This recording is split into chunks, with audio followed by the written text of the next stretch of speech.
嗨，大家好，我是杨明。今天我来到巴洛呢，就是要来认识希望联盟巴洛的候选人 Dr. Ruban。来，我们一起去看看。Hi, how are you? Hi.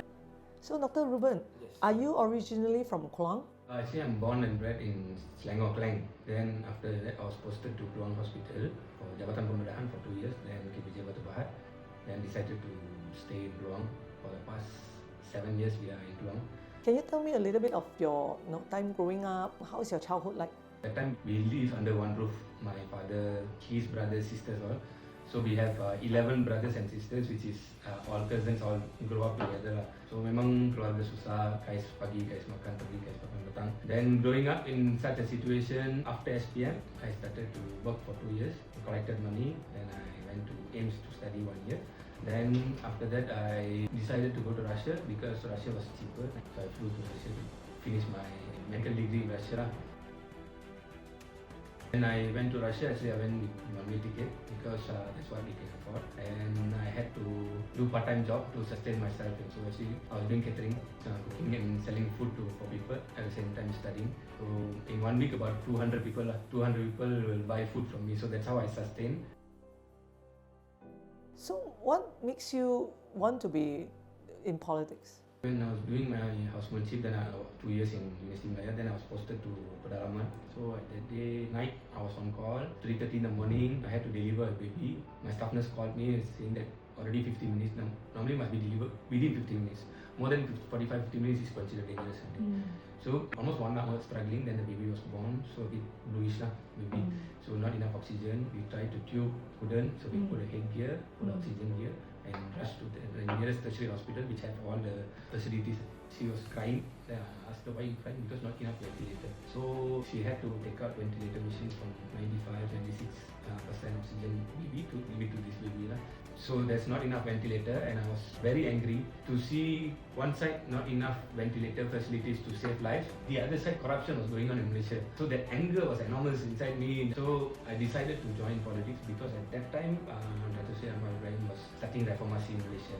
So I want to reform Kementerian Kesihatan Malaysia. So that two things just clicked at the same time.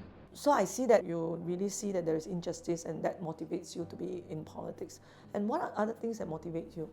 There's another story that I would like to tell that happened in my life. So before flying off to Russia, I had to certify true copy all my 200 pages document to pass it to Russian embassy.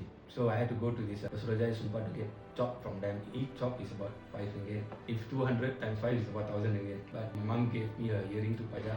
It was not enough money. So we only managed to get about 500 ringgit. So I was like going up and down asking how much would it cost and everything until I reached this particular person. So when I told him I want to study, so he just took my documents, he started to chop every page and asking him how much is it, because I'm worried. I only got 500 and if it's going to be 1000 or more, how am I supposed to pay? After finish everything, he just passed it to me and said, okay, this is free for you, go and study. But promise me one thing, one day you will reach a level where you will be there to be helping people. When people come and ask you any help, you mustn't say no.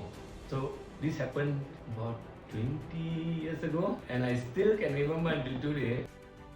So if you're elected, what would you like to bring to the people of Palu? Due to less economical development here, a lot of youngsters have left Palu to maybe Singapore to work, leaving behind their parents and grandparents.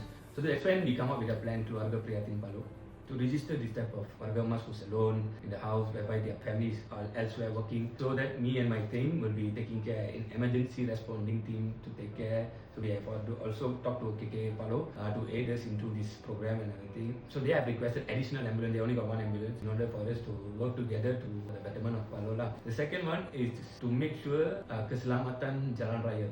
Palu is connected by 3 roads. 2 roads is connected into Kluang, 1 is connecting to Yongping, and all 3 roads are very dangerous at night. So there is no very less light facilities, solar lights and everything. Third one is economical development. I've spoken to a few textile companies. So they are interested to open their branch in Palu. So that will give at least minimum 100 people work opportunity in Palu. So number 4, thanks to Dr. Sri Ahmad Ibrahim and Ministry of Transport will be entering up for completing the ETS. So that making our life much more easier, much faster, connecting nearby city and JB and KL and everything. So using that, I can boost agro-tourism. So because we have sawit and also durian, a lot of dusun durian here. so we can boost agro-tourism using this transportation and everything, boosting up the local economy. Which also another one more important point is pendidikan, which is coming in tuition for SPM and STPM B40 students. So yes, all these 5 is my plan. It's very basic but very important for the people of Hong Kong. All right, thank you, Doctor. Thank you. See you again. Wish you all the best. Thank you.